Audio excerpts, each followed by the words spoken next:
Étranger. Ici tu seras bien si tu y restes. Ici, le souverain bien est le plaisir. Inscription que l'on pouvait lire à Athènes, à l'entrée du jardin d'Épicure. Bienvenue dans le jardin, cet espace ouvert et accueillant où l'on aime à se retrouver entre amis. Le jardin est un podcast qui explore la création littéraire en s'intéressant d'abord et avant tout au quotidien, à la pratique, à la vie des autrices et des auteurs. Vous êtes prêts ? Donnons tout de suite la parole à notre invité. Quand je vois que j'ai fait une phrase qui est un peu trop fleurie, il faut retirer les fleurs, ne laisser que les feuilles. Une phrase fleurie typique, c'est dans la cuisine flottait une odeur appétissante de chocolat. L'adjectif appétissante étant trop, puisque le chocolat, c'est toujours appétissant. Bonjour Romain Slocombe. Bonjour. Merci beaucoup d'avoir accepté l'invitation et d'enregistrer avec moi ce deuxième épisode du podcast Le Jardin. Je sais que vous venez tout juste de rendre le manuscrit de votre nouveau livre. C'est donc un grand plaisir pour moi de vous recevoir, même si, circonstances obligent, nous sommes aujourd'hui à distance. Romain Slocombe, comme Chris Marker, que vous admirez, me semble-t-il, et comme le chat que lui-même admirait, vous vivez plusieurs vies. Au XXe siècle, vous êtes le regardeur, l'artiste visuel. À la fin des années 70, encore étudiant aux Beaux-Arts, vous participez au groupe Bazooka, collectif de contre-culture pré-punk, avec la volonté de dessiner pour tous et de travailler sur la réalité du monde qui vous entoure, de montrer ce monde, de le mettre à nu. Vous êtes aussi dans l'aventure du magazine Métal Hurlant. Pour résumer, votre première vie se place sous le signe de l'illustration, de la BD, de la photographie, de la réalisation de courts-métrages et de documentaires. Au XXIe siècle, vous devenez le grand écrivain de romans noirs. On pourrait schématiser ainsi ces 20 dernières années à travers 3 de vos personnages récurrents. Début des années 2000, c'est le règne de Gilbert Woodbrook, photographe, fétichiste anglais, parodie de vous-même, que vous accompagnez au long de 7 aventures japonaises. 10 ans plus tard, vient le tour de Ralph Exeter. Journaliste britannique, cette fois-ci, votre modèle serait plutôt votre grand-père. Ce personnage vous aide à revisiter l'entre-deux-guerres, les services secrets, les bolcheviks et tout ce qui se passait dans l'ombre. Et enfin, aujourd'hui, vous atteignez des sommets avec Léon Sadorsky, le pire des salauds et le meilleur des enquêteurs. Il vous permet d'ausculter la Seconde Guerre mondiale, l'occupation, et de dresser le portrait d'une société sordide. Je trouve que vous avez atteint là une maîtrise impressionnante de votre art d'écrivain et que vous nous contraignez à nous dessiller les yeux sur cette période. Alors, Romain Slocombe, première question. Vous avez utilisé de nombreux modes d'expression. Pourquoi avoir finalement choisi l'écriture ? Aviez-vous toujours rêvé de devenir un écrivain ? Alors, rêver, je ne sais pas, mais c'est vrai que bon, quand on arrive, je sais pas quoi, enfin, quand on est relativement, suffisamment âgé, en tout cas, pour regarder en arrière et avoir pas mal de décennies, y compris son enfance, à regarder, on s'aperçoit, ou je m'aperçois plutôt que finalement, c'est pas si étonnant que ça que je sois devenu écrivain, même si on me l'avait dit à l'époque, j'aurais été le premier stupéfait. Parce que d'abord dans ma famille, il y en avait des écrivains, enfin surtout mon grand-père, Georges Slocombe, auquel vous avez fait allusion, et qui était journaliste, historien et chroniqueur politique, enfin bref, enfin, qui vivait, ce qui m'impressionnait beaucoup, il vivait de sa machine à écrire. Je trouvais ça extraordinaire de ne pas être obligé d'aller au bureau et qu'on pouvait chez soi, dans la maison à côté d'ici, en Normandie, avec une petite machine à écrire, gagner sa vie. Enfin, il l'a gagné d'ailleurs moins bien à la fin de son existence, parce que sa grande période, c'était plutôt quand même l'entre-deux-guerres et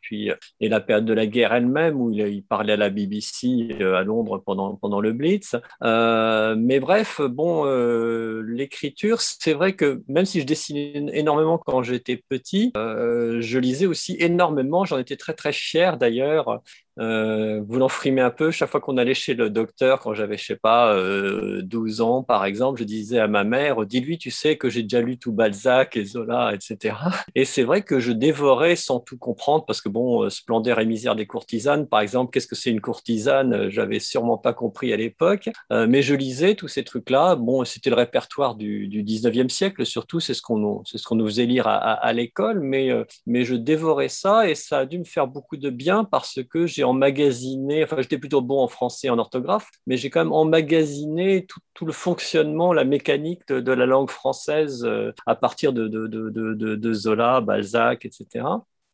Et puis, alors que ce sont des écrivains que je ne lis pratiquement plus maintenant, hein, et qui d'ailleurs, enfin, je préfère le 18e et le 20e, mais quoi qu'il en soit, ça m'a énormément apporté. Je me souviens que quelquefois, j'étudiais un paragraphe comme ça, je me souviens que c'était un passage de l'histoire d'un bouquin de Blaise Cendrars qu'on étudiait, l'histoire de Suter, le chercheur d'or, je ne me souviens plus du titre, mais je me souviens qu'il y avait un paragraphe qui me fascinait et j'essaie de regarder comment c'était fait, de le démonter, voir la mécanique, voir ce que j'aurais écrit si ça avait été moi l'écrivain, etc. Et puis après, bon, le dessin est repassé par-dessus tout ça, mais je continue quand même à lire beaucoup de... Enfin, j'ai eu des phases, j'ai eu ma phase science-fiction, ma phase polar, etc. Et c'est vrai que quand j'étais, ouais, quand j'avais dans les 17, 18 ans par là, j'ai lu énormément de polars, enfin tout ce qui était en série noire, la série Carré Noir aussi, où il y avait les James Hadley Chase, tout ça. Donc j'étais assez boulimique de romans noirs, et puis aussi de romans fantastiques. Ça, c'est grâce à ma mère, quand j'étais vraiment, mais tout jeune après la période de Balzac-Zola, si l'on peut dire, elle m'a fait lire. Ça a commencé un peu avec Sherlock Holmes et Arsène Lupin, tous ces trucs-là, mais ça a dérivé assez rapidement vers le fantastique. Et puis il y a une époque où tous les jeunes Français un peu intello lisaient Lovecraft, par exemple. C'était donc tout ce fantastique anglo-américain ou anglais, j'en dévorais pas mal aussi. Donc, j'ai un petit peu tout ça derrière moi, si l'on peut dire, emmagasiné dans la bibliothèque de ma tête. Et ça m'a évidemment énormément influencé. Et puis aussi, en montrant tout, je dis souvent un roman, c'est comme une voiture avec sa carrosserie et sa mécanique, et que moi, je suis l'ingénieur qui crée la voiture. Donc, et donc, quand j'étais jeune, j'ai vu énormément de mécanique romancière, si l'on peut dire. Et donc, du coup, quand moi-même j'écris je comprenais pas comment c'était fait à l'époque, mais j'ai vu tellement de modèles différents, si l'on peut dire, que quand j'écris, je me dis, ah, bah ça c'est tel truc, mais je le fais un peu différemment, ou des choses comme ça.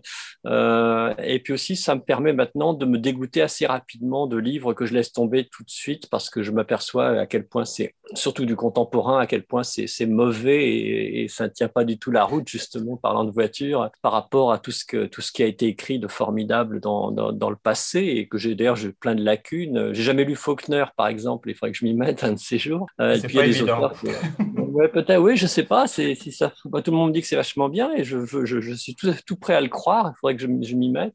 Donc j'ai un peu mes auteurs fétiches, on en parlera peut-être, mais quoi qu'il en soit, finalement, quand je me suis mis à écrire, je me suis rendu compte que c'était peut-être finalement pour ça, c'était ce que je faisais peut-être le mieux ou le moins mal, parce que j'ai toujours souffert en tant qu'illustrateur, puisque vous avez fait allusion à mes vies antérieures au siècle précédent. Et tout, je travaillais énormément, comme je suis un réaliste, je travaille d'après photo.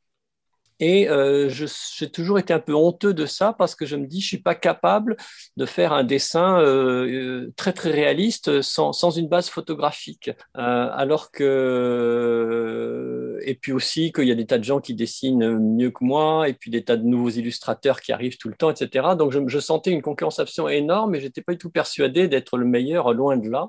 Et puis on aime bien quand même être très bon dans sa branche. Et par contre, quand je me suis mis à écrire des romans, c'est quelque chose qu'on peut pas truquer, un roman, en fait. On peut pas, on peut faire une bonne photo sans être un génie de la photo. On peut faire un très bon dessin si on sait bien se débrouiller d'après photo, justement.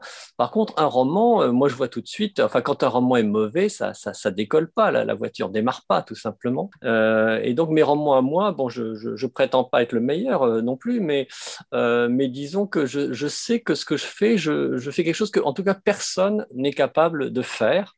Mes livres à moi, personne ne pourrait dire, tiens, je vais imiter Slocum, je vais en faire un, moi aussi, ça a l'air facile et tout, pas du tout. Sadorsky, par exemple, les derniers, je sais que quand je suis en train de relire le dernier, qu'il soit très bon ou pas, j'en sais rien, mais en tout cas, je sais que personne ne pourrait faire ce genre de livre à part moi. Et alors justement, vous disiez que vous travaillez pour vos dessins d'après photo.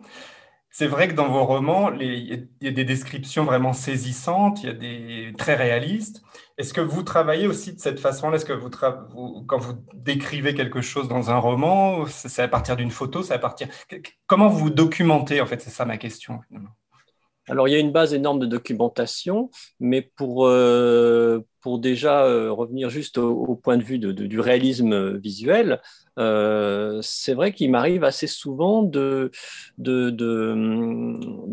trouver une photographie, de la voir sur mon écran et de décrire ce que je vois sur la photo.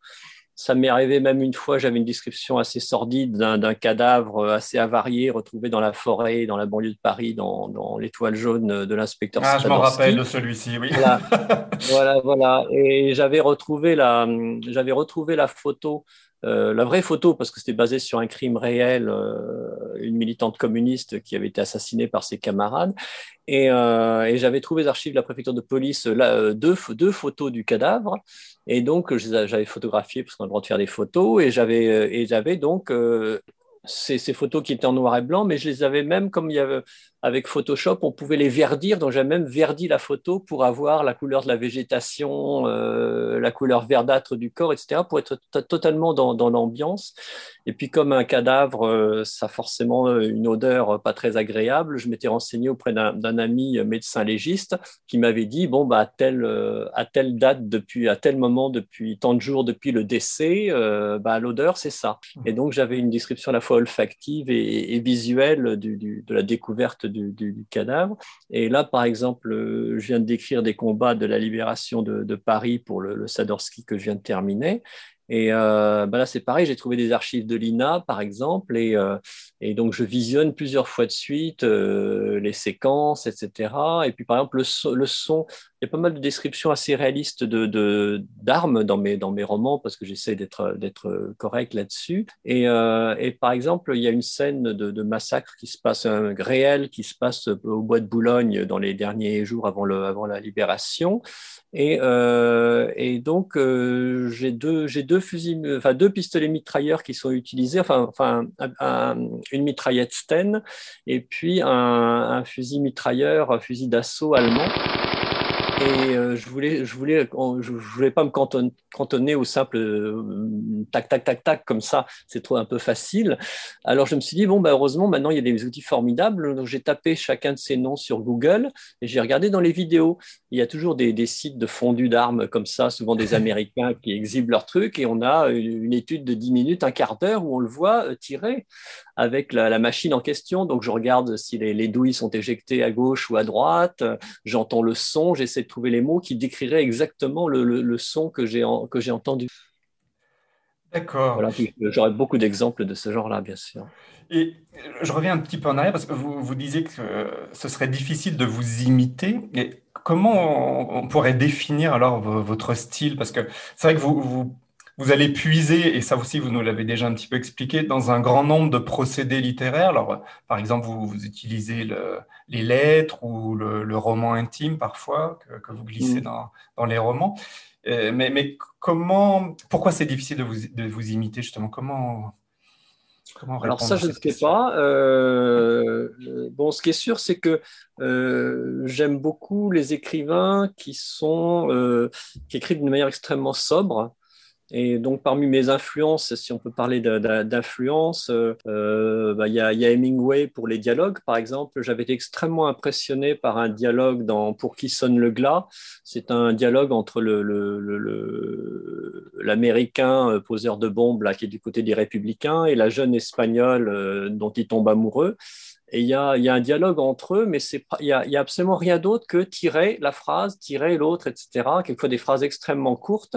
Et il y a une émotion absolument gigantesque qui se dégage de ce dialogue qui est extrêmement réaliste et qui est purement du dialogue. Donc ça, c'est un des systèmes que je peux utiliser si j'en ai besoin. Il y a aussi le fait dans les descriptions de mettre le moins de fleurs possible, moins de fioritures possible, que tout soit toujours très très simple. Et puis aussi, un des trucs que j'emploie, c'est de ne jamais décrire trop précisément quelque chose que tout le monde connaît. Par exemple, si je dis il entre dans le bar, il s'accoude au zinc, je ne vais pas mettre des paragraphes entiers de description de la couleur du zinc ou de toutes les bouteilles qui sont derrière le barman, etc. Parce que tout le monde sait à quoi ressemble un bar, des bouteilles derrière, un comptoir, etc. Par contre, si c'est quelque chose que le lecteur ne connaît pas, ne peut pas connaître ou n'a jamais vu, là, au contraire, je vais être assez précis dans ma description. Et puis aussi, j'essaie de faire pas mal de phrases. Aussi, quand il y a une action en cours, souvent une phrase, des phrases assez brèves, assez entrecoupées par des points, etc. Et puis, un truc aussi que j'ai trouvé chez Zola qui est absolument extraordinaire, c'est que Zola, en fait, quand on lit une de ses phrases, on s'aperçoit qu'elles fonctionnent à la fois avec le son de ce qui se passe. En fait, elles imitent plus ou moins le son de ce qu'elles décrivent, s'il y a du son, et par le choix des mots, le rythme de la phrase, etc. Et puis, selon les cas, en fait, et ça aussi je le fais aussi, c'est-à-dire que si l'action est assez longue et ralentie, je peux permettre des phrases assez longues, même entrecoupées par des points-virgules de temps en temps. Et par contre, quand ça va extrêmement vite, alors là, je fais un peu comme, je sais pas, comme James Ellroy, par exemple, ça va être très tac, tac, tac, très, très, très saccadé. Donc ça, c'est un des systèmes également que je vais employer. Mais de toute manière, je pense que quand je dis que personne ne pourrait écrire que moi, c'est pas exactement au niveau du style, parce que bon, il y a pas mal d'auteurs. Enfin, un autre que j'admire beaucoup, j'ai pas tellement lu de lui, mais Solzhenitsyn, je suis très, très, très impressionné par sa sobriété, justement, puis son sens du souffle historique. Donc, c'est pas seulement le style. Bon, le style, j'écris comme ça vient, en fait, naturellement. Mais par contre, je dirais que personne ne saurait peut-être parler d'une époque, et moi je parle de l'occupation par exemple à Paris, en mélangeant en fait toutes les données, en mixant tout. C'est-à-dire qu'un historien va en parler du point de vue historique, un romancier purement romancier va se focaliser sur l'intrigue, quelqu'un qui a le sens du mystère comme Patrick Modiano va nous donner une vision grise et floue et à la fois totalement fascinante de ce genre de période.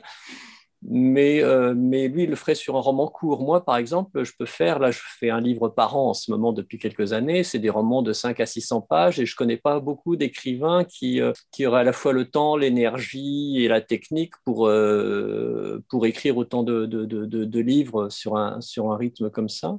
Et puis aussi de mélanger justement toutes les informations que l'on peut avoir sur les époques, sur cette époque-là en particulier. Donc, quand on lit mon bouquin, on doit être vraiment en immersion parce qu'on va au cinéma, on voit les films qu'on passait à l'époque, on discute avec les gens, on entend circuler les bonnes blagues qui circulaient à l'époque, les événements historiques au jour le jour sont précis, je mets la météo, je me base souvent, c'est pas que je suis pas branché sur un site météo de l'époque, mais disons que comme je travaille beaucoup sur les journaux intimes, comme vous disiez, beaucoup de gens disent il y a eu un orage épouvantable ou qu'est-ce que l'air était frais ce printanier ce matin, etc.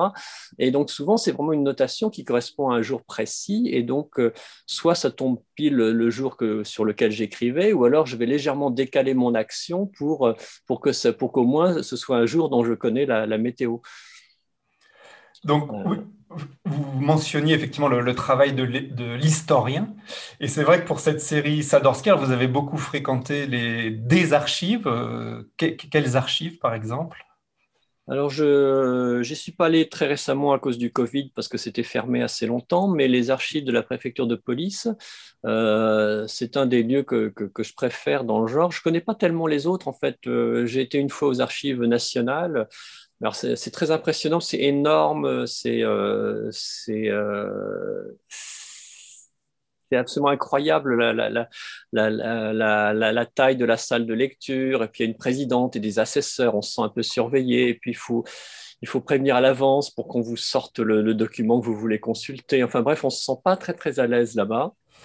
Alors que les archives de la préfecture de police, c'est également en toute proche banlieue. On peut y aller également en métro, mais il n'y a que 17 places, je crois. Le personnel est au bout. Enfin, il y a également il y a quelqu'un qui vous regarde, mais bon, on peut se lever pour aller lui parler. On peut demander conseil aux gens dans le hall à l'extérieur parce qu'il y a vraiment des spécialistes des archives qui peuvent vous dépanner, vous aider à utiliser les ordinateurs pour vos recherches, etc. Et puis, on peut demander dans la même journée. On arrive le matin, on demande ces documents et une demi-heure plus tard, on les a et on peut s'asseoir, consulter, faire les photos sans qu'on vous embête, etc. Et puis, il y a un fonds déjà les archives nationales, c'est évidemment absolument gigantesque, mais rien que les petites, entre guillemets, archives de la préfecture de police, c'est quelque chose d'énorme. Et là, juste un exemple, grâce à un historien de la milice, François Le Goharan de Tromelin, comme je ne pouvais pas y aller, il m'a envoyé ce qu'il avait lui-même collecté sur une affaire en particulier. Et le rapport de police, qui est manuscrit, fait 700 pages. Et donc, comme il avait tout scanné, il m'a envoyé tout ça par WeTransfer. Et j'ai donc lu les 700 pages de ce rapport de police sur cette affaire. Et c'était tellement long que j'ai dû moi-même faire un index sur un document à côté. J'ai dû faire un index où je relevais tous les trucs dont je savais que j'aurais besoin pour pouvoir directement aller à cette page. Et puis, les archives de la préfecture de police m'ont donné beaucoup d'informations sur la vie quotidienne et le parler des policiers. C'est-à-dire que les policiers utilisent l'argot, évidemment, et je m'intéresse beaucoup à l'argot. J'essaie évidemment d'utiliser des mots d'argot qui existaient déjà à l'époque, parce que l'argot évolue. Cloporte métamorphosée d'ovaire, j'ai jeté la cerise et les bécats de l'hosto. J'ai d'ailleurs un formidable dictionnaire de l'argot par Auguste Le Breton, et puis aussi la lecture d'auteurs comme Alphonse Boudard ou Albert Simonin. Ça vous donne aussi le sens de l'oreille pour l'argot. Et puis, ces policiers, ils ont des expressions policières tout à fait particulières, comme on dit un crâne pour dire quelqu'un qu'on a interpellé. Et tout ça, je l'ai trouvé déjà un peu dans les livres sur la police. Il y a les livres de Jean-Marc Berlière, par exemple, qui est vraiment un spécialiste de la police et surtout de cette époque-là. Mais rien que dans les rapports et dans les comptes rendus d'interrogatoire que j'ai trouvés aux archives, il y a des choses formidables. Et j'ai travaillé surtout avec les dossiers des commissions d'épuration, c'est-à-dire que tous les policiers, surtout ceux sur lesquels je travaille, c'est-à-dire ceux qui sont liés aux brigades spéciales et aux renseignements généraux, ils ont eu des gros ennuis à la Libération. Et donc, beaucoup d'entre eux sont passés devant des commissions d'épuration et on a les dialogues, les questions, les réponses entre le commissaire du gouvernement, le policier en question, les témoins, les familles des victimes, etc. Et donc, c'est tapé par la machine par un greffier. Alors, il faut se méfier parce que des fois, ils font des fautes sur les noms, les greffiers. Mais on a vraiment même le caractère de chacun des policiers, c'est-à-dire que selon la manière dont ils réagissaient à cette situation, je voyais si c'était un fasciste intégral ou un poltron ou un menteur, etc. Les archives renseignent beaucoup sur le caractère des gens, en plus des événements. Donc voilà, donc j'ai une base assez forte sur en particulier le service auquel appartient Sadorski, c'est-à-dire que tous les policiers d'ailleurs qui travaillent dans son équipe, certains ont ont leur vrai nom d'ailleurs, et certains ont des noms qui sont à peine modifiés, qui ont à peu près la même sonorité pour ceux que je vais fictionner. C'est-à-dire que quand un personnage va être extrêmement fictionné, que je vais lui faire commettre des choses qu'il n'a jamais commises de son vivant, je vais changer le nom parce que je n'ai pas le droit de lui attribuer des actions qu'il n'a pas commises. En revanche, que ce sont des personnages qui ont vraiment fait ça ou c'est à peu près, là, je peux garder le nom. Donc, j'ai reconstitué un petit peu autour de Sadorski toute une équipe, un peu une parodie de Maigret, puisque Maigret, il y a toujours ses adjoints, l'inspecteur Janvier, etc. Aussi, autour de Sadorski, il y a l'inspecteur Piazza, l'inspecteur Magne, l'inspecteur Keo, l'inspecteur Kayser, etc. Et ce qui est drôle aussi, c'est qu'on voit que beaucoup de ces inspecteurs, on voit qu'ils volaient pendant les perquisitions. Donc ça, c'est très, très drôle. On voit que ce sont des policiers extrêmement malhonnêtes. Et donc, je m'amuse beaucoup au dépend Ils arrondissaient les fins de mois, oui. Oui, voilà, oui. C'est une époque où il y avait beaucoup de moyens, justement, entre les sommes officielles et les sommes officieuses, sous l'occupation, il y a un décalage gigantesque. Alors, c'est vrai que vous avez déjà mentionné le fait que vos romans sont assez touffus, enfin les derniers en tout cas, là, facilement 500, voire plus de 500 pages. Comment vous mettez le point final en fait? Comment vous savez? Est-ce que vous avez un plan très défini et donc vous savez que vous êtes arrivé à la fin ou comment ça se passe en fait Alors, je fais ce côté? partie, il y a deux écoles d'écrivains, hein, donc je fais partie de l'autre. Donc, la première école, c'est celle justement des écrivains à mécanisme d'horlogerie, à plan précis, etc. Donc, Boileau et Narcejac, par exemple, et puis, pour un exemple récent, James Ellroy. Et ça, je pourrais absolument pas faire parce que je sais pas d'ailleurs comment ces écrivains que j'admire tous les deux, hein, enfin tous les trois, puisque Boileau et Narcejac sont deux, comment est-ce qu'ils peuvent faire alors que justement une grande partie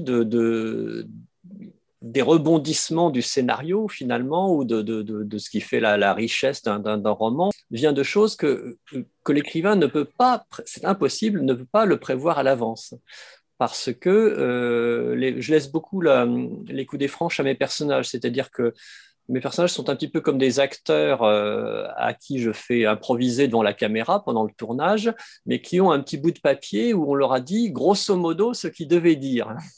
Voilà, donc à partir de ce bout de papier, mes personnages vont improviser.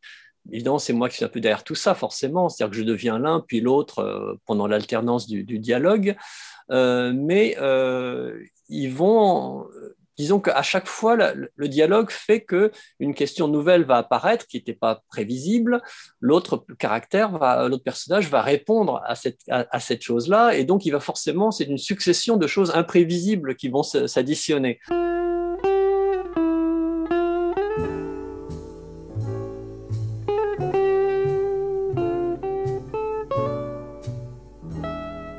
Comment est-ce qu'on pourrait prévoir tout ça à l'avance et aussi quel dommage finalement de s'interdire finalement toutes les surprises qui vont apparaître entre les personnages, d'abord qui peuvent être très amusantes ou intéressantes, mais qui en plus elles-mêmes vont donner des nouvelles pistes, des nouvelles directions au scénario qu'on n'avait pas forcément prévues.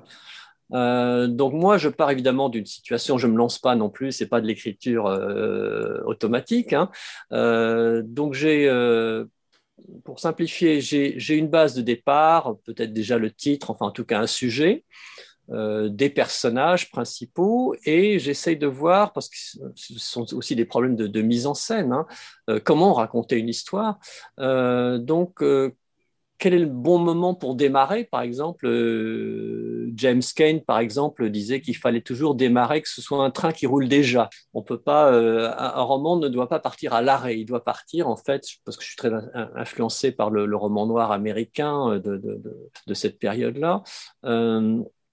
Et donc, il faut que déjà, il y ait une sorte de mécanique qui soit déjà plus ou moins en train de rouler et que, un peu comme le personnage du facteur sonne toujours deux fois, le lecteur, en fait, saute en marche dans un wagon qui roule déjà. Donc, il faut déjà il faut pas partir d'une situation trop statique. Donc, déjà, il y a un peu quelque chose qui se passe et il faut que moi, je détermine à l'avance quel est le bon moment pour démarrer l'histoire, la bonne situation de base, le bon jour, puisque souvent c'est une situation un peu réelle aussi, donc il faut que je décide quel jour de tel mois de l'occupation, par exemple, mon histoire va démarrer.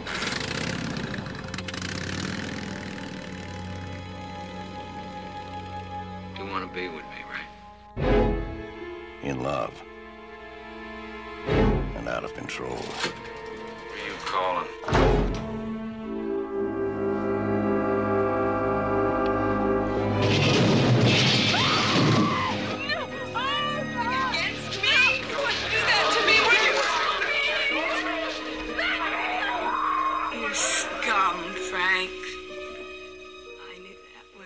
Et puis, j'écris ce premier chapitre à partir du moment où je sais plus ou moins ce qui va se passer et que j'ai déjà trouvé. Ça peut être un matin en me levant, comme ça, le premier paragraphe a surgi dans ma tête. Donc, je sais que j'ai ce premier paragraphe et donc je vais l'écrire un jour où je suis tranquille. Et puis, si tout va bien, je vais pouvoir avancer un peu dans ce premier chapitre, en quelques jours le terminer, et avoir déjà une sorte de socle sur lequel construire les autres chapitres. Donc ce premier chapitre va évidemment m'aider pour le deuxième, les deux premiers réunis vont m'aider pour le troisième, les trois premiers pour le quatrième, etc. Donc on finit sans trop se poser de questions d'ailleurs. Il faut pas, par avancer, avoir une sorte de socle comme ça qui devient de plus en plus consistant et qui est comme une sorte de graine dans laquelle est enfermé tout le reste, tout ce qui va surgir à la suite. Et puis après, j'avance en commençant quand même à construire dans ma tête une sorte de vague infrastructure de ce qui pourrait être le squelette de ce qui va arriver après. Et puis avec toujours cette sensation que Modiano décrit très bien d'ailleurs, parce que je ressens exactement la même chose, c'est d'être dans une voiture, dans le brouillard, avec des phares qui éclairent seulement les quelques mètres devant la voiture. Donc, on ne sait pas ce qu'il y a au-delà de ce brouillard et il ne faut pas trop s'affoler parce qu'on sait qu'il y a toujours les quelques mètres devant qui seront éclairés par les phares, même si la voiture roule. Donc, souvent, j'ai cette réaction. Je me dis, tiens, je suis en pleine purée de poids. Je sais à peine ce que je vais commencer à écrire demain matin parce que là, je vois à peine devant la voiture. Et quand même, je vais pour écrire un petit peu le lendemain et la voiture va continuer à avancer. Et quelquefois, à travers le brouillard, il y a une sorte de trouée très étrange qui se produit et on voit les nuages se dissipent et on voit un truc qui est très, très loin. Quelquefois, on voit même la fin du livre très, très, très loin. Et si elle est assez consistante, je note même quelques phrases qui pourraient être les dernières ou les presque dernières du livre, et ça devient une sorte de but, de goal très, très, très, très au loin ou de vision du terrain d'atterrissage, quelque chose comme ça, de l'autre côté de l'océan. Et je le note parce que souvent, c'est vraiment ça qui va arriver plus ou moins à la fin du livre. Donc, c'est une vision qui est extrêmement importante à noter parce que je sais que si je l'oublie, je vais passer à côté de quelque chose peut-être de très important pour le livre. Donc, quelquefois, ça m'arrive de noter sur le même fichier, d'ailleurs, en fait, à la fin du fichier, je note des choses qui vont quelquefois arriver beaucoup plus tard, mais c'est vraiment quelques lignes, un paragraphe ou deux au grand maximum. Et pendant ce temps, j'avance petit à petit, toujours cette voiture avec les phares qui éclairent un petit peu de brouillard devant, comme ça. Et puis, il y a des jours où on avance très, très bien, et puis des jours où on est un peu bloqué, comme ça. Donc, il vaut mieux s'arrêter et puis laisser finalement, même quelquefois, faire un petit voyage d'un week-end, c'est pas grave. Et puis, les réponses, les points d'interrogation, finalement, vont générer dans le subconscient des réponses qui vont arriver un peu à l'improviste, comme ça, ce qui fait que finalement, on va pouvoir continuer à avancer. Et dans l'ensemble, je suis assez régulier. Je travaille plus lentement au début parce que c'est pas la peine d'aller vite. Et après, sous la pression, en plus de la date de remise du manuscrit, et puis aussi le fait que finalement, il y a tellement de choses qui sont déjà écrites et qui génèrent finalement la fin du livre, que les derniers chapitres s'écrivent un petit peu tout seuls. Et on vous sent là, avec cette métaphore plus de la voiture, un peu dans le brouillard, le travail des archives, enfin, tout ce qui s'est accumulé avant que vous commenciez aussi à écrire. On vous sent en immersion un peu dans l'univers de vos personnages, enfin, de votre personnage principal, mais aussi de tous ces personnages secondaires. Il y a eu une certaine jubilation à décrire des méchants, mais donc il y a beaucoup de choses comme ça que vous absorbez un peu comme une éponge. Est-ce qu'il y a un moment où vous n'en avez pas marre ou d'être envahi un peu par ces personnages? Il me semble qu'à un moment, vous avez marqué une pause dans la série Sadorsky, peut-être pour justement prendre un ou 2 ans de recul. Comment ça se passe, ce rapport avec vos personnages qui sont un peu des personnages là, en l'occurrence, de salauds, je sais pas quoi. Immersion, vous avez dit immersion, c'est tout à fait juste. Hein, c'est vraiment, c'est une de mes techniques, c'est l'immersion totale dans le sujet, dans l'époque, dans le caractère des personnages. J'ai l'impression de les connaître.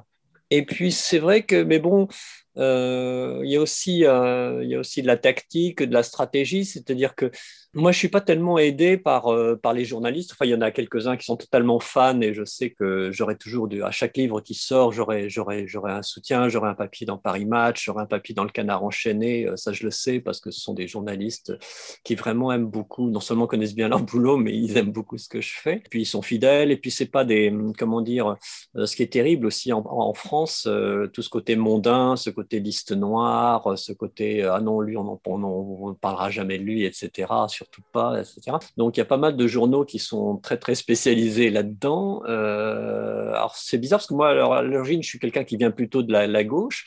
Et je m'aperçois que c'est plutôt la presse de gauche qui m'est le plus hostile, en fait. Je veux dire Libération, Le Nouvel Observateur, L'Express, etc. C'est un euphémisme de dire que je ne suis pas soutenu par ces journaux-là, alors que je peux être, du côté de la gauche, je peux être soutenu à l'Humanité, au Canard enchaîné, si on considère que c'est un journal de gauche, peut-être, et puis des journaux de droite comme le Figaro Magazine et Paris Match, dont les journalistes adorent ce que je fais. Alors c'est un peu bizarre, mais finalement c'est peut-être pas si bizarre que ça.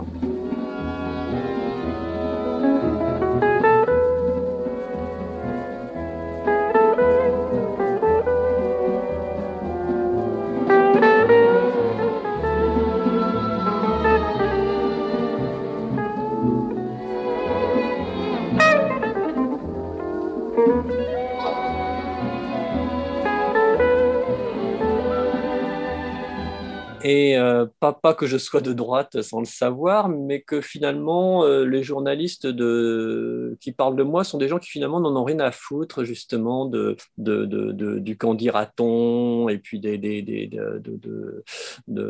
lynchages possibles médiatiques, etc. C'est des gens, quand ils aiment bien un truc, bah, ils en parlent comme ça, ils restent assez libres finalement. Donc, tout ça pour dire que je ne suis pas tellement soutenu par rapport à d'autres auteurs dont on parle énormément à chaque rentrée littéraire quand ils ont un livre. Donc, je suis obligé quand même de faire avec les atouts qui me restent, c'est-à-dire un public, et puis donc ne pas trop le délaisser, ce public, ces lecteurs fidèles, ne pas les laisser trop longtemps sans leur Sadorski annuel, par exemple. Et puis, quelquefois, je sens que moi-même, au bout de 2 ou 3, puis il ne faut pas non plus les saturer, c'est-à-dire que si les Sadorski, j'en avais fait un par an pendant 6 ans de suite, ben, il y a des tas de plusieurs épisodes n'auraient jamais été lus, sans doute, ou moins lus que d'autres, parce que les gens ne sauraient même plus s'ils l'ont lu ou pas. Donc, il fallait simplifier un petit peu et pas faire, même s'il y a 6 bouquins, il va y avoir 6 bouquins au bout du compte, sinon plus, mais il ne fallait pas saturer, donc il fallait faire. Les gens aiment bien les trilogies. Philippe Kerr, par exemple, la trilogie berlinoise, c'est un titre génial. Enfin, c'est un titre plutôt trouvé par l'éditeur, je pense. Mais trilogie berlinoise, ça donne vachement envie, quoi. Et d'ailleurs, Philippe Kerr a eu un énorme succès. Et c'est vraiment dommage, en plus, qu'il soit mort prématurément parce qu'il avait un public énorme et ses sujets étaient vraiment intéressants. Même s'il est quand même un peu plus, il écrit de manière un peu plus populaire que mon personnage de Sadorski. C'est pas exactement le même public non plus. Quoi qu'il en soit, j'ai préféré diviser ça en trilogies et puis entre les 2 trilogies faire un livre que je voulais faire depuis longtemps sur la débâcle, par exemple, et puis aussi ne pas me focaliser uniquement sur le polar, parce que moi je suis un auteur de romans noirs, donc c'est à la fois quelque part entre le polar d'un côté et la littérature blanche, comme on dit, de l'autre. Mais disons que ce sont 2 publics quand même qui se chevauchent pas exactement. C'est le moins qu'on puisse dire, et donc je ne veux pas abandonner un de ces publics pour l'autre. D'ailleurs, je pense que le public du roman policier ou du roman noir est un public plus fidèle finalement, peut-être un peu moins étendu, peut-être potentiellement et encore, mais c'est un public qui en veut un peu qui s'y connaît beaucoup en roman noir, etc. Et qui, une fois qu'ils ont trouvé un romancier de noir ou de polar qui leur plaît, ils vont lire tout ce qu'il a écrit. En revanche, du côté de la littérature blanche, c'est un public de gens qui se cantonnent beaucoup à ce que les journalistes littéraires leur indiquent, c'est-à-dire c'est des gens qui regardent l'émission de François Bunel, La Grande Librairie, c'est des gens qui, donc comme moi j'y passe pratiquement jamais, ils me connaissent pas tellement, c'est des gens qui vont vraiment suivre de près la rentrée littéraire, donc du coup se taper tout un tas de bouquins absolument soporifiques, et donc du coup se pervertir leur propre goût, parce qu'ils passent à côté de tous les bons bouquins et ils doivent se lire des tas de choses sans intérêt qui seront oubliées au bout de quelques mois et qui ne rentreront jamais dans l'histoire de la littérature. Mais en revanche, c'est un public potentiel énorme parce que si on a un prix littéraire ou si on a beaucoup parlé de vous à une rentrée où vous êtes passé à la télé, alors là, tout à coup, moi je suis passé un jour à l'émission On n'est pas couché. Ah oui. Eh bien, en 48 heures, j'ai vendu 10 000 exemplaires de plus quand même. C'est vrai que ça fait partie des rares émissions qu'on mentionne toujours comme un peu le Graal de l'écrivain. Un Oui, voilà, passage. alors c'est bon, c'est des émissions extrêmement grand public, mais qui peuvent être extrêmement. Et puis moi, j'avais eu de la chance, comme j'avais l'air du type un peu sympa qu'on n'avait jamais vu avant, etc.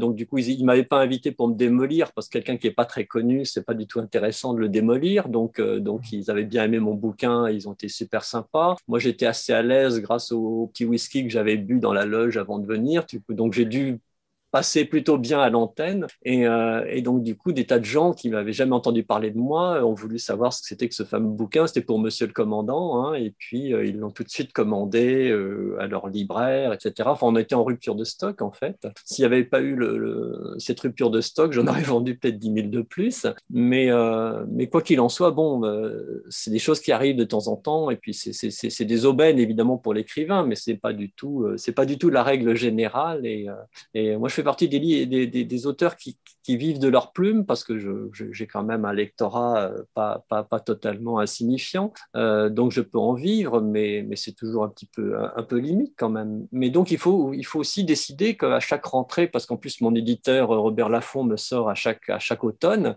quelquefois au sein de la rentrée officielle, donc du coup il faut pas se tromper. Et puis si je loupe une année d'ailleurs, je me retrouve tout de suite à découvert, parce que je peux pas me permettre par exemple d'écrire moins d'un livre par an, parce que du coup je pourrais pas continuer à vivre de ma plume, hein, comme on dit. D'accord, donc il Mais faut pour revenir au personnage, c'est vrai qu'il y a Sadorsky et puis bon, j'avais d'autres salauds dans cette série, mais il y a aussi beaucoup de personnages sympathiques qui sont un peu des victimes potentielles. Et moi, je les aime bien un peu tous, hein. Sadorsky, à sa manière, je l'aime bien, mais j'aime beaucoup sa femme, Yvette. J'aime beaucoup pas mal de nanas qu'il va rencontrer, de divers milieux sociaux d'ailleurs. Il peut rencontrer une prostituée comme Adrienne Bonus, il peut rencontrer une étudiante, il peut rencontrer une petite juive, une etc. star Donc, de cinéma. oui, oui, une actrice, une starlette plutôt de cinéma, oui, oui, parce que j'aime bien, je suis très cinéphile, et puis le cinéma de cette époque était absolument formidable, donc c'est une occasion pour moi d'en parler. Donc il y a énormément de personnages, certains d'ailleurs qui vont réapparaître au fil de la série, parce que ça fonctionne un petit peu sur le principe des séries télé américaines, c'est-à-dire que il y a ou d'autres séries, même au cinéma, enfin, des personnages peuvent avoir un petit rôle dans un des livres de la série, un rôle beaucoup plus important deux ou trois volumes plus tard. Vous avez évoqué la politique, alors un peu incidemment, mais est-ce que quand même derrière l'écriture notamment de cette dernière série, il y a un but un peu politique, justement politique au sens noble du terme. Alors je précise un peu ma pensée, c'est-à-dire que moi par exemple, j'ai découvert grâce à vous la rafle du Veldiv, c'est-à-dire que bien sûr je savais que ça avait existé, mais vous la décrivez de manière tellement saisissante et on s'en rappelle, et que là on comprend en fait, enfin on comprend l'horreur de la chose.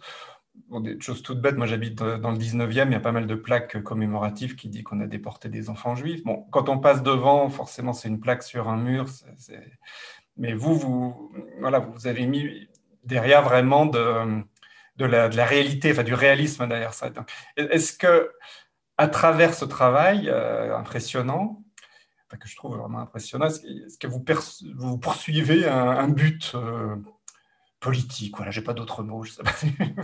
Oui, oui, c'est vrai. Enfin, c'est pas un but politique au sens du genre, j'ai pas envie que mon lecteur, une fois le livre refermé, aille tout de suite poser son bulletin de vote pour, je sais pas quoi, l'extrême gauche, l'extrême droite ou Oui, l'extrême oui. centre. Pour moi, finalement, et d'ailleurs, à la fin du livre que je viens d'écrire, Sadorsky, même s'il a ses propres opinions, vu qu'il est pétainiste, il dit que finalement, tout ça, ce ne sont que des manières de penser, ce sont des opinions, finalement. Donc, mon opinion, je peux d'ailleurs en changer parce que je n'ai pas grande confiance en ma propre opinion, mais disons que en travaillant sur cette période, qui est une période relativement ancienne, plus de 70 ans en arrière, mais sur laquelle on commence à avoir énormément de témoignages de sources diverses, je commence à savoir un peu ce qui s'est passé, comprendre un petit peu. Et évidemment, je m'aperçois que, mais ça c'est un lieu commun, qu'entre ce qui s'est vraiment passé et la légende historique, il y a une grosse différence.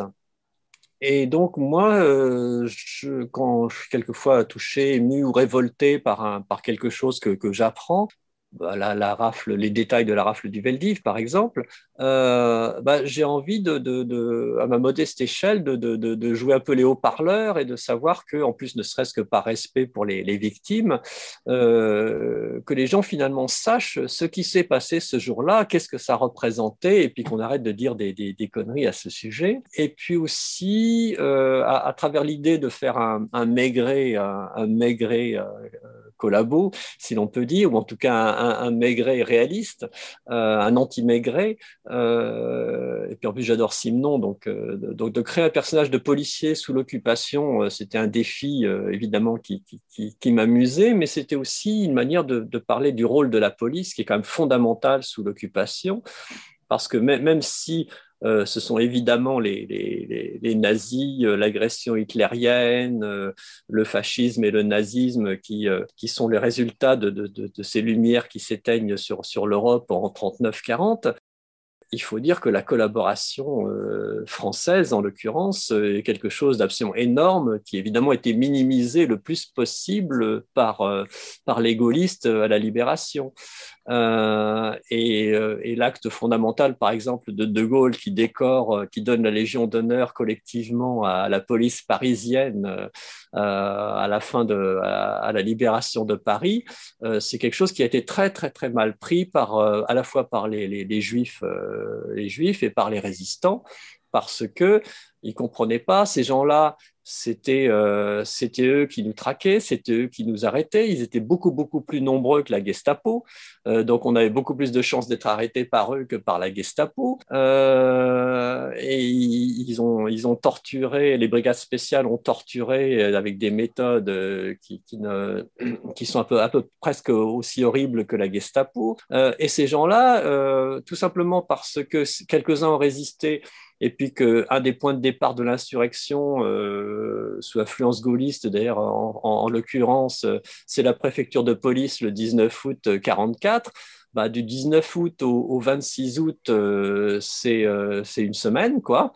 Donc, une semaine d'héroïsme par rapport à 4 années de servilité et de traque des résistants qu'on appelait les terroristes. C'est quand même, dans la balance, il y a un peu un déséquilibre. Donc, je voulais également moi-même savoir, d'ailleurs, qu'est-ce que c'était que le rôle de la police. En plus, ils ont eu beaucoup de morts pendant l'insurrection. Et puis, il y a eu des policiers, des commissaires et des policiers fusillés par les Allemands pour fait de résistance. Il y a eu énormément de choses. Il y a eu énormément de victimes chez les policiers.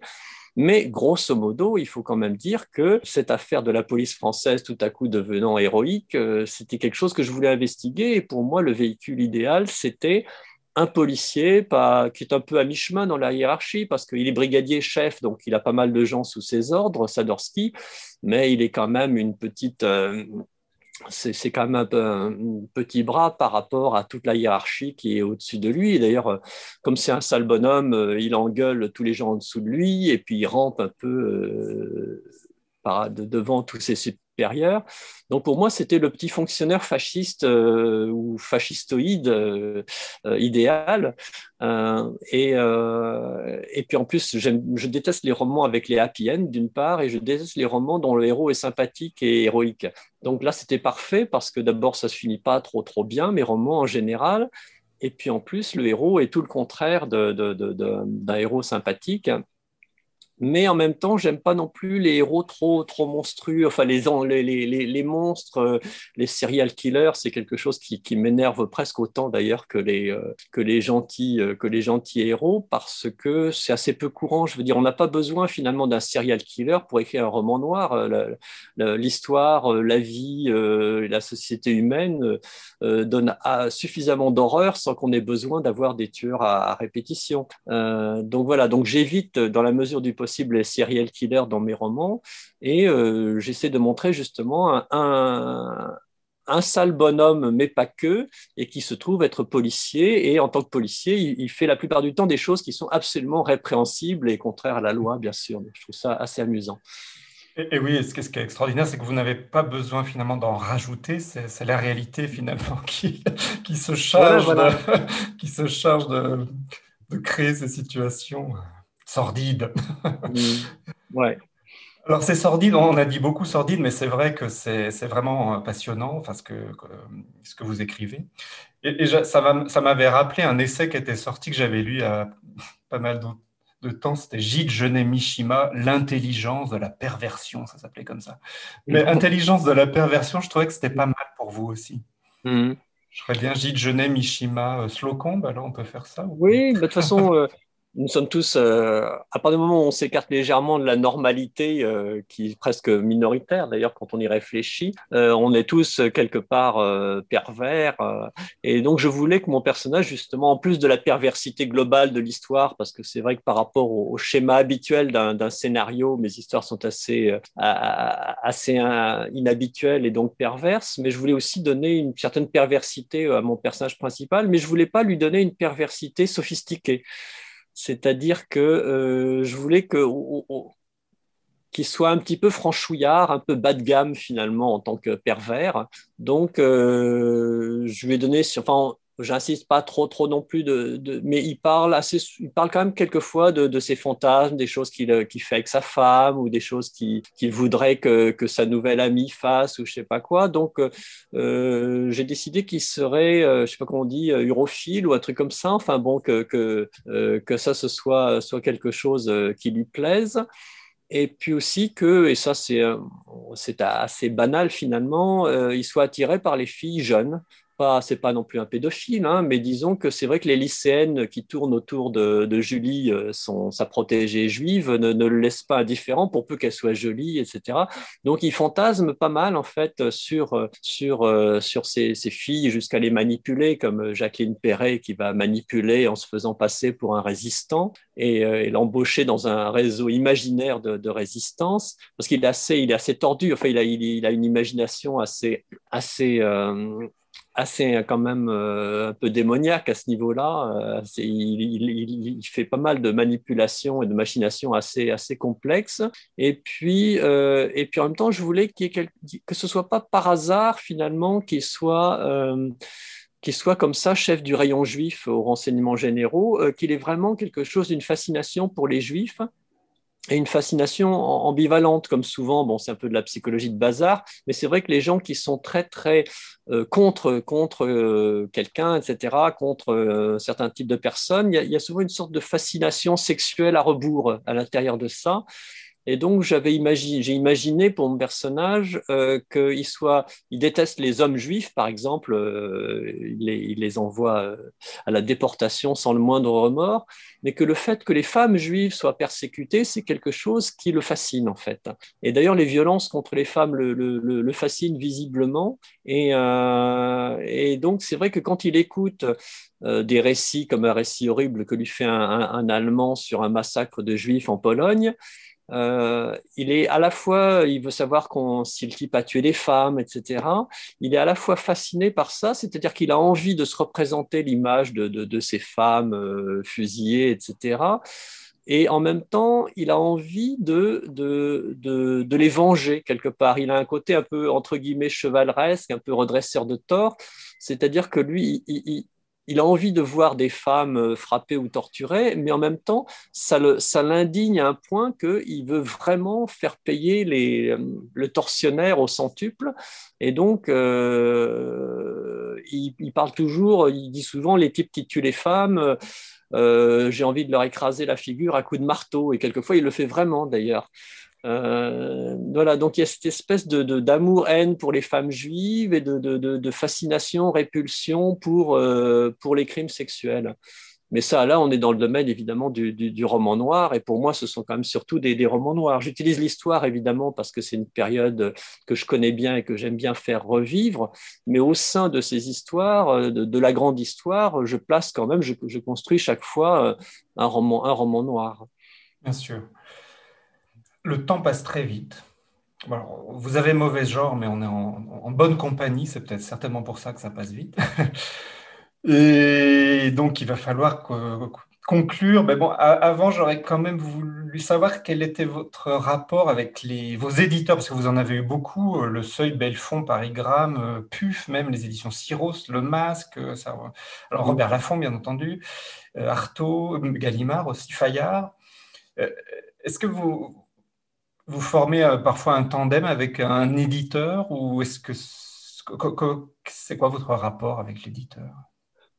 Oui, c'est un rapport extrêmement important. Au début, quand on démarre, c'est un peu le hasard, évidemment. Ou en tout cas, si on ne sait pas très bien où l'on va, on n'a jamais eu la possibilité de comparer les éditeurs entre eux. Donc, on pense qu'ils doivent tous être formidables ou que ça doit être tous des escrocs, enfin, je ne sais pas quoi. Alors qu'en fait, il y a une grande variété au sein des éditeurs. En plus, on ne sait pas très bien s'il vaut mieux être dans une très grande boîte ou une boîte moyenne ou un petit éditeur courageux, enfin courageux ou malhonnête, parce qu'il y a aussi des petits éditeurs malhonnêtes. Donc moi, j'ai eu beaucoup de chance j'avais démarré il y a très longtemps aux Humanoïdes Associés à l'époque de Métal Hurlant, mais là, c'est un peu significatif, mais en même temps, ça ne compte pas parce que c'est un éditeur de BD, donc il publie des livres, mais ce n'était pas son fonds principal. Donc pour moi, le vrai démarrage dans l'écriture professionnelle, ça a été, je suis passé par Syros, oui, c'est vrai que j'ai fait des livres pour enfants chez Syros, qui était une très bonne maison d'édition pour enfants, pour jeunesse. Et puis, j'ai eu la chance, mais là aussi, il y a les amitiés, les connaissances, etc. Je connaissais Patrick Rénal, on faisait partie un peu d'un groupe d'amis communs. Et donc, Patrick Rénal m'a publié chez... mais en fait, c'était une demande de De Noël parce qu'une amie du même groupe travaillait chez De Noël. Mais finalement, ce premier roman, Un été japonais, est sorti à la série noire. Et c'est vrai que c'est parce que je connaissais Patrick Rénal qu'il a lu mon manuscrit en priorité, etc. Et puis qu'il a adoré. Ça correspondait bien à ce qu'il cherchait à l'époque parce que quand il a repris en main la série noire, il a d'ailleurs été un très bon directeur de la série noire, il cherchait un peu des auteurs un peu voyageurs, des auteurs qui étaient capables d'écrire un roman noir, mais qui allaient rapporter un truc d'une société, d'un autre pays qu'on connaissait pas. C'est lui qui a découvert Caril Ferret, par exemple. Et donc, il m'a publié, et puis il est parti, il s'est mal entendu finalement avec Antoine Gallimard, et il a été remplacé par Aurélien Masson. Et Aurélien Masson, c'est le type même, enfin c'est un garçon sympathique, mais c'est le type même de l'éditeur à qui je peux pas travailler parce que il faisait tout refaire. Enfin bref, c'était un peu un écrivain rentré, donc c'était du genre qui veut écrire le bouquin avec vous, mais bon, mais sans non plus donner trop de pistes. Ah non, c'est toi l'écrivain, etc. Enfin bref, donc je sentais que ça allait être du retravail et du retravail à n'en plus finir à mauvais escient. Donc, je suis parti, j'ai suivi Patrick Rénal. Donc là, effectivement, j'ai suivi mon éditeur chez Fayard. Et là, ça m'a laissé beaucoup, beaucoup de liberté pour le personnage de Gilbert Woodbrook que j'ai continué chez lui. Mais en même temps, c'était aussi une catastrophe parce que les ventes ne suivaient pas du tout. Le livre était très, très mal distribué. Chez Fayard, ils en avaient rien à foutre du polar. Enfin, bref. Donc, quand j'ai pu, je suis allé ailleurs. Enfin, bref, puis en même temps, il y avait Roland Jacquard qui me soutenait, qui m'a publié au PUF. Donc, j'ai bougé un petit peu. J'ai sorti des bouquins au Seuil parce que Marie-Caroline Aubert, avec qui je m'entendais bien, qui est une bonne éditrice, avait quitté le Masque pour aller... parce que c'est les chaises musicales, ils n'arrêtent pas de bouger d'une maison à l'autre. Donc, elle m'avait pris au Seuil, j'ai fait 2 bouquins avec elle. Ça c'est pas très. Le premier a bien marché, mais dans l'ensemble, c'était pas non plus un triomphe. Et puis j'ai eu la grande chance d'avoir sorti Monsieur le Commandant chez Nil. C'est une jeune éditrice qui s'appelle Claire Debru qui avait lancé une collection qui s'appelait Les Affranchis, et c'est Nicole Lattès chez Robert Laffont, mais c'est chez Nil qui l'avait prise. Et donc, le bouquin a marché d'une manière extraordinaire. C'était Monsieur le Commandant. Et puis, du coup, comme Nil faisait partie de Robert Laffont, je me suis trouvé intégré à Robert Laffont. Et là, j'ai découvert une maison d'édition absolument extraordinaire, qui n'a pas une réputation de maison littéraire, c'est-à-dire qu'ils ont très, très rarement des prix, mais ils ont un fond absolument gigantesque. Et puis, ils ont des très très bons éditeurs, et puis en particulier Glenn Tavenek, parce que c'est avec lui que la directrice de l'époque, Cécile Boyeringe, a eu l'idée de nous mettre ensemble pour faire une série avec un personnage de salaud. Donc j'avais mon personnage tout près, justement, Sadorski, mais c'est grâce à ce team justement qui a été mis en place, et puis au fait que c'est une maison d'édition très très professionnelle, et puis avec un esprit de famille et tout, où les auteurs sont bien traités. Une vraie maison, quoi.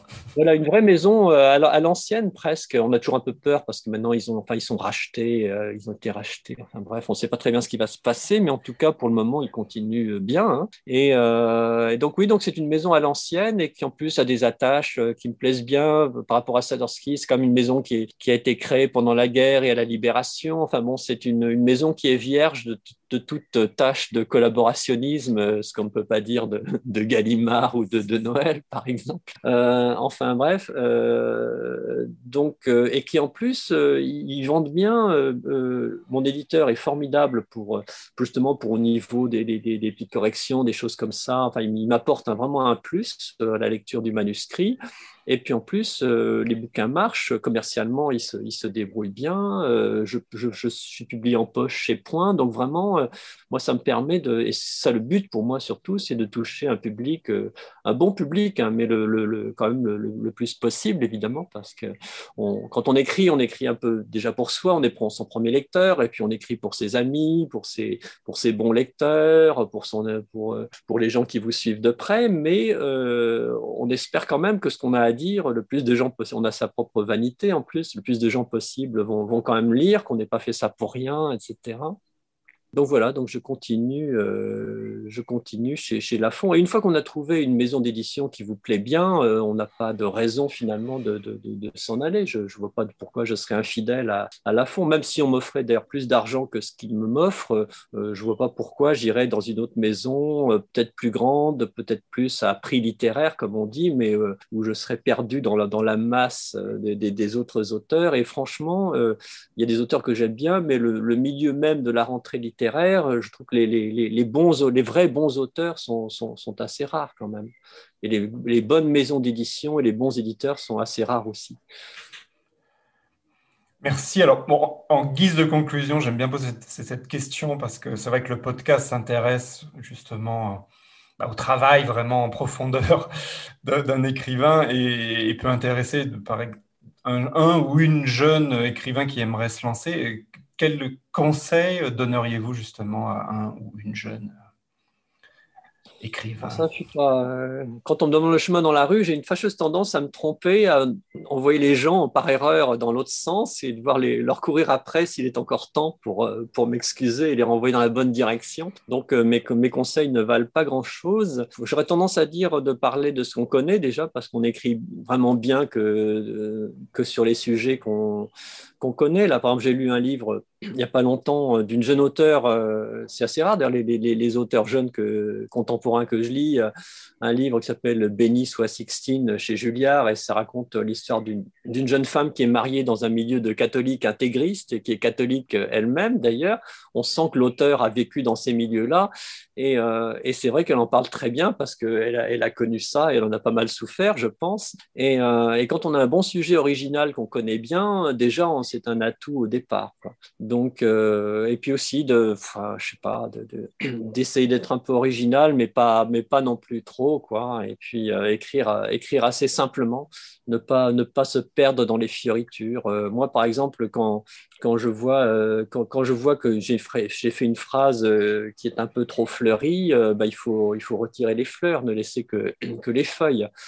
Une phrase fleurie typique, c'est dans la cuisine flottait une odeur appétissante de chocolat. L'adjectif appétissante étant trop, puisque le chocolat, c'est toujours appétissant. Donc, toujours très simple, le sujet, le verbe, le complément, voilà, essayer de bien... Puis comme faisait Simon, c'est-à-dire beaucoup dégrossir et tout, enlever tout ce qui est inutile. Eh bien, merci. En tout cas, moi, j'invite tous nos auditeurs à vous lire. Alors, ils peuvent piocher, que ce soit le Japon, l'entre-deux-guerres, l'occupation, tout est bon.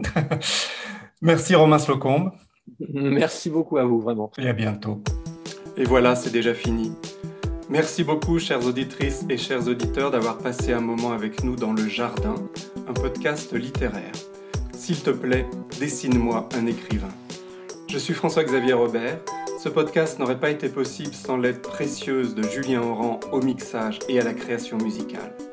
Si vous avez aimé ce podcast, n'hésitez pas à laisser un commentaire, à le partager, à vous abonner.